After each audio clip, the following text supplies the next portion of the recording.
Yo, this thing on? G'day, legends.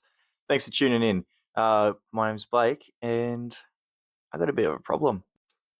See, I've got a D&D game that I run every week for a few mates, and they've just started a new story arc. And so instead of going to a boss fight in about 4 or 5 sessions, they've managed to sprint there in just 2 sessions. So I was planning on doing a handful of videos working on characters and miniatures for the Platinum Fang. But now I'm going to have to condense all this prep into 1 week, and I will put it into one lovely video for you lovely nerds. Well, I say this is a problem, but really this is why I love D&D so much. I was planning on the story on going in one direction, but I'm not the only person writing this story. The best way I've ever heard D&D described is as collaborative storytelling. I, the DM, control the world and, quite frankly, just about everything in it. But my players, my beautiful and chaotic players, whom I love so dearly, they control the main characters of this story. And so now the story goes in a direction I hadn't foreseen, and I have to adapt. So, what does that adaptation look like? Well, today you're going to come with me as I prepare for a climactic combat encounter. I want to do some things that I will consider the absolute bare minimum. I need to get those done. And then there are some things that I would also like to get done before the combat that will add some detail and really build it up, make it memorable. I don't do combat all the time, so when I do, I like to make them memorable. So, for my bare minimum, I have to have all the Platinum Fang minis painted. So there's going to be about 6 characters in total for the Platinum Fang in this encounter, one of which will be Razira Dawnclaw, who we saw in a past video. I think it was the one where I was talking a bit about what I could do as a painter. And another character will be an old friend of the party's and has actually become her apprentice, but we'll talk about that when we paint him up. The next thing is to have all of the required terrain pieces tabletop ready. So this is going to just include some huge burnt wooden stumps and some small boulders. And the final thing is to have some stat blocks and some other cool mechanics ready for the battle. So I really like including puzzles into my combats to make them more interesting and to provide like side objectives that my players can get for bonuses either in combat or later on. So that's what I need to make sure I get done as my absolute bare minimum. But there's some other things that I'd also really like to make sure that I get done as kind of stretch goals. So, first off, we have 3D printing and painting a few carts. So, the party's essentially been chasing down some members of the Platinum Fang who are transporting falsely named Forsaken. Again, check out my last vid if you want some more context on that. The next thing is to print and paint some crates, barrels, and also a huge cage or two to go into the back of said carts, because in these there's going to be imprisoned Forsaken, as well as a as well as a buttload of Aether Stones or some other cargo that they're carrying, and finally printing and painting some civilians. So these are going to be in the cage. These are the Forsaken, and I think that these guys already could provide a side objective for the party, freeing them and all. And overall, though, as long as they're at least printed, I'll be happy. I don't necessarily need them painted. And so, with all that said, I've already printed my Platinum Fang minis, so let's crack on. So, I've gone ahead and prepared these 4 hunters of the Platinum Fang, and they're now ready to be painted. But if you've seen any of my previous videos, you might notice something pretty new. They have guns. And so, if you haven't seen any of my videos before, all you need to know is that my world, Valethria, is very much a mix of high and dark fantasy, with many of the heavier and darker themes hidden behind sometimes pretty thin veils, sometimes some thicker veils. But something that just hasn't been around at all until now are guns. But I've done my absolute best to try and make them make sense in this fantasy setting, and I think it works pretty well. So earlier, you may have heard me mention Aether Stones, and even though the name might give it a bit away, I'll briefly give you the lowdown on them. So pretty much, they are crystals and gemstones that are capable of holding magical energy. Because of this, They're essentially used as rechargeable arcane batteries, and they are everywhere in my campaign. But they are also what power the guns that these hunters have. So they're not using black powder, they're using magic. But if you'd like some more context on all that and how the Platinum Fang, which are pretty much a secretive and very specialized mercenary group, how they have access to this technology, please go ahead, watch my last video as I talk a lot more about their relationship with the Aethersmiths, who are like the people that make and somewhat regulate how Aether stones are used in this world. But for now, I'm gonna stop talking so much. I'm just gonna chuck some music on for you guys, and we're gonna speed through how I painted these up.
Alrighty, it is Monday morning, about 10 o'clock. I have just finished up the hunters, all four of them. They are ready to go on the tabletop. I'll put a little video of them spinning around right now so you can have a little bit of a look on them. So you'll see that they're pretty simple. I wasn't trying to do anything fancy with their paint jobs. Just get something that'll look all right and be recognizable and really, I guess, demonstrate their purpose. They've got these weapons that the party will never have seen anything like before, as this kind of weaponry is very much not commonplace in my fantasy world. So that'll hopefully provide something cool for the party to look at. Um, Aside from that, though, that's them done. I was hoping to have them done yesterday, but thankfully it is early this morning, so I haven't really lost too much time there. Today, I'm going to be focusing on painting Razira and Tovrin, who are the two named characters that will be in this encounter. I am hoping to do slightly better, or maybe not so much better, but I guess more memorable paint jobs, make them stand out a little bit more. So I might make them a little bit brighter, or add in a little. I'll definitely add in a little bit more color with those two. Though to be fair, there's also a lot more opportunity to add in color with their models. Um, so yeah, I'm going to try and get those two done today, and then if I've got time, perhaps get a start on the terrain, as I'd like to have that done tomorrow. Alrighty, so now it's story time, and we're going to be talking about Tovrin first. So I mentioned earlier that this character has a bit of history with the party, and we're going to flesh that out a bit more. First and foremost, Tovrin Duskwither is a young, risen halfling. He has just come into his years as a young man, and he grew up in the town of Thalorian, one of the few towns that survived the Veil Fall a few thousand years ago, and the home of the Moonbound Knights, who are more commonly called the Silvercloaks. He's a member of the Duskwither Noble House, which are a family of reputable merchants, and his childhood mostly consisted of his parents neglecting him, and him trying to escape from his fate as a boring merchant. Pretty original, right? And so for years he wished to join the Silvercloaks, constantly attending their tryouts, and again he would be rejected and ridiculed for having no martial skill and for being so small. He became a joke among the risen of his hometown, being called Little Cloak. But almost 6 months ago, a group of mercenaries or adventurers, Tovrin couldn't really tell, came through town and were travelling north. They saw him being ridiculed by some of the Silver Cloaks after yet another failed attempt to join them, and so they took him to a local tavern for a drink. After telling their stories, they offered a kind of internship to him, so that he might gain some experience and have a better chance at joining the Silver Cloaks. Tovrin, of course, said yes in a heartbeat. The group seemed a little weird, a mixture of risen and lightless, which wasn't often seen, but also a kitsune and a furbolg, which he had never seen the like of before. One of the members of this group, called the Double Timers because apparently they worked so quickly, showed a particular soft spot for Tovrin. A lightless half-orc named Agarius. He was small for a half-orc and scrawny like Tovrin too. Tovrin could tell that he was quick. The double-timers could tell that Tovrin wasn't quite of age, so they asked for him to get his parents to sign off on his leave. Luckily, Tovrin was used to forging their signatures, but they probably wouldn't even notice if he was gone. He handed the forged letter to them, and even though the Foxman seemed to give him a knowing look, they began their journey north. As they travelled, the lightless Furbolg and Agarius showed him how to use a sword and a sling, which would come in very handy when they landed in the town of Lunareth. Lunareth is home to the Doves of Mercy, an order of healers, and so when the Covenant of Dread attacked their town, the Double Timers were quick to come to their aid. Each of them were skilled in their own ways. Agarius was a flurry of blades, the Furbolg as immovable as a stone wall, and the risen human woman among them was perhaps the most interesting to Tovrin, as she was a powerful spell sword, a warrior who combined their martial abilities with their magical ones. But amongst the onslaught of monsters, Tovrin climbed to the top of a large stone formation with his sling, and he saw 3 moonbound knights, their swords ablaze with silvery fire and their cloaks flashing around them. The Silver Cloaks, Double Timers, and the town guard managed to hold back the Covenant with minimal casualties, though their attacks had been more organized in the past few weeks.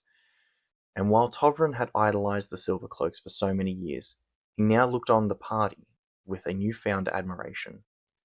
They had fought just as well as the Silver Cloaks, and many of them without the assistance of magic.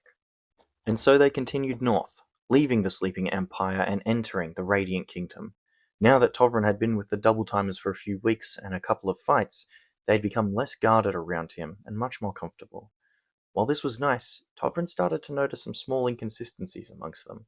Wounds that disappeared overnight and movements that were impossibly quick. All of which, though, were easily explained by Agarius, who was becoming like an older brother to Tovrin. But when they ventured into a forest known as the Shadow Grove, things would begin to take a sharp turn. Tovrin wasn't sure why they were going into the forest, and he began to realize he didn't actually understand what the Double Timers really did at all. They often helped towns in need when attacked by the Covenant of Dread, and they were paid well for that, but what would bring them to the Shadow Grove? Asking Agarius, he told Tovrin that they often took jobs from the Veil Keeper, a very important demigod in northern Vessoria and the patron of the large city of Nightfall. Now having this in mind, he realized that this group of outcasts and weirdos might actually be more important than he realized. Going into the Shadow Grove, they travelled for days under its thick and oppressive canopy, and a point came where the group got into a heated discussion and Tovrin listened while pretending to sleep. Agarius said that he could feel something pulling them off their path and that it wasn't far. He told the group about how he had been abandoned in this forest by his mother and had never known his father. He told the group that this might be his only chance to find some answers. And so the next morning, they changed their course without telling Tovrin, who they just assumed wouldn't notice. And while he might not have noticed if he hadn't heard them the night before, he definitely noticed the change in Agarius's attitude. Gone was the easygoing half-orc for the first time, and so for the first time, Tovrin saw him focused and determined. But that afternoon, they found some kind of altar in the forest, and upon inspecting it, Agarius sprung a trap. Chains wrapped around him and began crushing him into a tree. The others tried to free him, but the chains wouldn't break. As his ribs seemed like they were about to give way, Agarius took a deep breath and looked at Tovrin apologetically. He knew what he had to do, and Tovrin wasn't going to like it. In a flash, Agarius's arms were engulfed in flame, and he grabbed onto the chains, making the fire grow hotter and hotter until they melted away. Once Agarius was free, he noticed Tovrin, looking at him in absolute horror. It was divine law that Lightless were not permitted to use magic. They couldn't control it as well as Risen could, and so they would be consumed by it without the blessing of light. Agarius was a Forsaken, and so Tovrin ran. The double timers chased after him, and while they sounded empathetic and caring, he knew what they were, and he knew they were just trying to find him so that they could silence him. In his despair and grief for his budding relationship with these people who he thought were his friends, he felt something reach out, offering him help. He could hear the double timers getting closer, and so he accepted the help, and in a flash, he was teleported away. He did not know what he had just formed a pact with, but he could feel the warmth of the Light Giver in its presence. From there, the double timers wouldn't find Tovrin again. He would return to his hometown of Thalorian and finally be permitted to join the Silvercloaks. But upon joining them, he'd find that they were not what he thought they were at all. Sure, they protected settlements when they had to, and imprisoned Forsaken when they fell into their laps. But other than that, they were just lazy lawkeepers that abused their power. But Tovrin seeked more than that now. He wanted to root out the Forsaken out of the holes they hid in, expose them for what they were, and have them face divine justice. And so the leader of the Silvercloaks made a contact with a secretive organization called the Platinum Fang, and shortly after, a Leonin woman called the Spell Scourge would take him as her apprentice. He has now been under her charge for a few months, and has expanded his abilities greatly. He is constantly training with both magic and steel, and soon wishes to try and find what it is that has granted him his magical powers. But right now, he has just finished a mission with the others in the Platinum Fang, retrieving a large shipment of special Aether Stones. He has just met back up with the Spell Scourge, and she is describing to him how the Double Timers killed the rest of their group and freed their Forsaken prisoners. And so that there is Tovrin's deal. Now, we're going to take a look at Rhaezyra Dawnclaw, who is otherwise known as the Spell Scourge. She's a female risen Leonin from the country of Terralin, which is also called the Verdant Wilds. She has golden hair and glowing green eyes, which clearly mark her as a member of the Dawnclaw clan, which are known to be powerful and skilled warriors that are even rumored to train alongside and keep up with the Solari of the Verdant Wilds, which are called the Emerald Wardens. Additionally, they have been in a quiet feud with the Velsera house, with both fighting for favor with the gods. Both houses are based in the city of Silverroot in the western region of Terralin, and there came a point a few years ago where the town needed someone new to take up the mantle of the city's demigod. For such a monumental event, the patron god of the Verdant Wilds, the keeper of the Golden Garden, would personally choose who would take this position.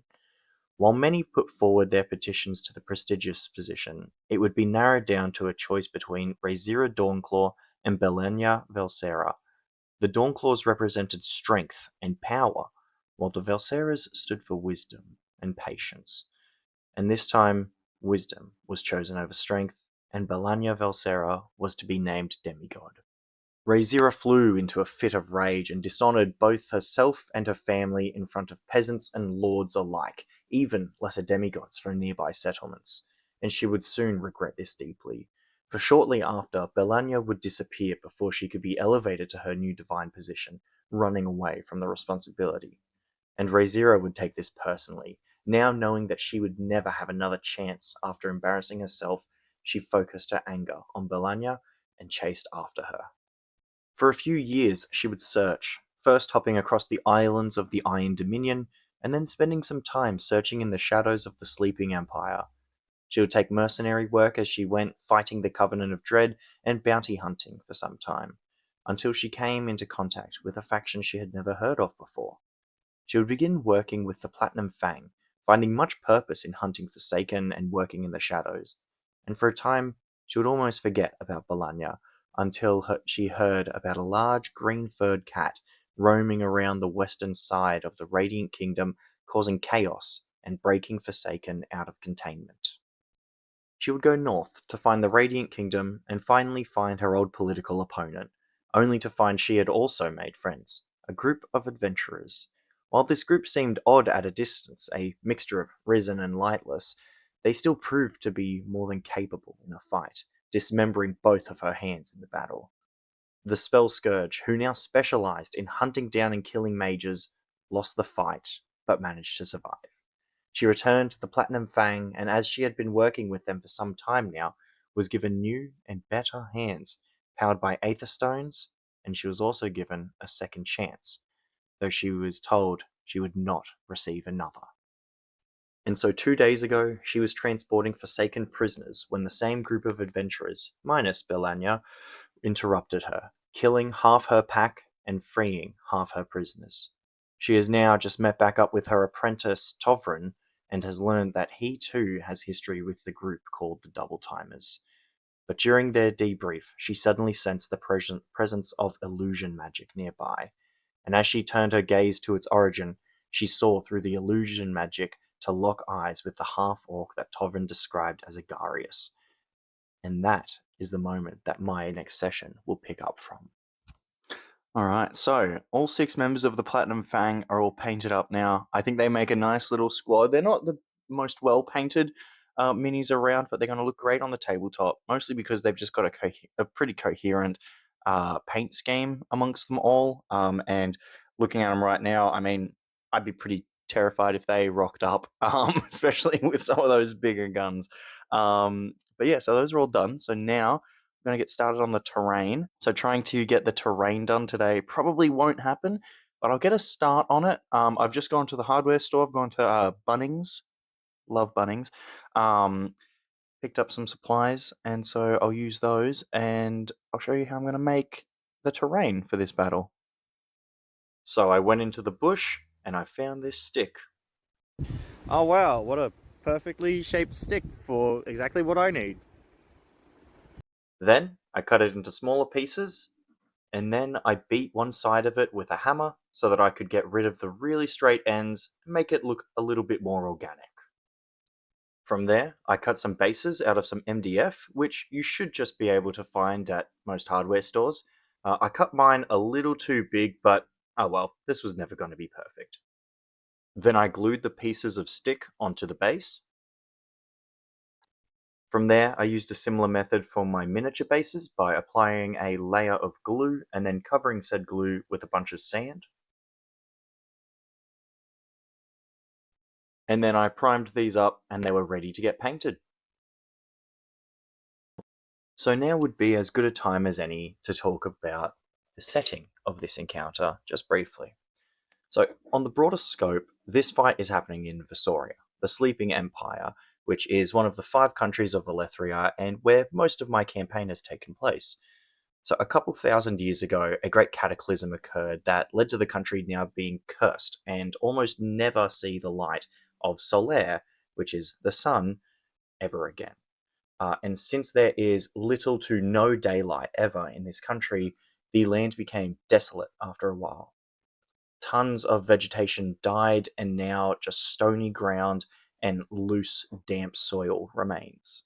But these huge burnt stumps I'm making aren't really explained by that, though they're very much tied to this history. See, the fight is taking place in a holy site called the Ashen Grove, and supposedly before the Veil Fall, which is the cataclysm I mentioned a moment ago, this was the heart of a great forest that was once one of the strongholds of the Sorcerer Kings. And so, a few weeks before the Veil Fall, an order of holy knights called the Sunspears, who were still relatively new at the time, had pinpointed this location and they came here bringing their divine justice. They tore through this place, burning the forest down with gold and green holy fire, and all that was left after it were these charred and petrified stumps that now act as a reminder of the strength and righteousness found in the light. But something that isn't known about this history is that this wasn't a stronghold that housed dark magicians and shadow knights. Instead, it was a hiding place for those the Sorcerer Kings wished to protect, people who had been burnt by the light and simply wished for a fresh start. All right. And so I think that there is just about going to be it for the video. This has been awesome to put together.